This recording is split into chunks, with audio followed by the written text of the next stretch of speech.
બ્રાહ્મણી માતા મંદિર તલોદ ખાતે ઉજવાતો છેલ્લા 90 વર્ષથી મોટામાં મોટો દશેરા મહોત્સવ નવસારી ખાતે બહુ મોટી ઉજવણી કહેવાય। જે આપ રાવણનું અહીં પૂતળું જોઈ રહ્યા છો એ અંદાજિત 55 ફૂટની આસપાસ છે।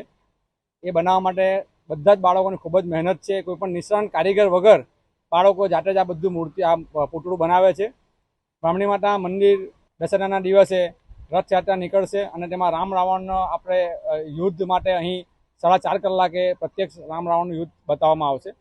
રથયાત્રાથી નીકળી રામજી મંદિરથી પરત આવી અને આ કાર્યક્રમ અહીં યોજાશે 5.5 કલાકે દશેરાના દિવસે। તલોદ બ્રાહ્મણી માતા વિકાસ સમિતિ દ્વારા આયોજિત કરવામાં આવે છે। છેલ્લા 90 વર્ષથી આ કાર્યક્રમ ચાલે છે। રાવણ દહનનો કાર્યક્રમ છેલ્લા 90 વર્ષથી એના પૂર્વજનો જે રામુભાઈ પ્રભુભાઈ એના આગેવાની તરફથી આયોજન કરે, ત્યાર પછી એની પેઢી 3 પેઢીથી આ કાર્યક્રમ ચાલે છે ને હાલમાં હવે હરીશભાઈ રામુભાઈ તરફથી આયોજન કરવામાં આવે છે। ત્યારબાદ આવતીકાલે રામ રાવણનું યુદ્ધ 5 કલાકે બતાવવામાં આવશે।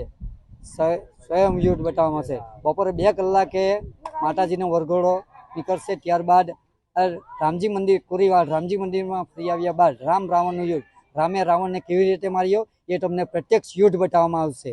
કમસે કમ 50 ફૂટનો રાવણ બનાવવામાં આવે છે। વાંસ તથા આ કાપડ તથા પૂંજાનો ઉપયોગ કરવામાં આવે છે।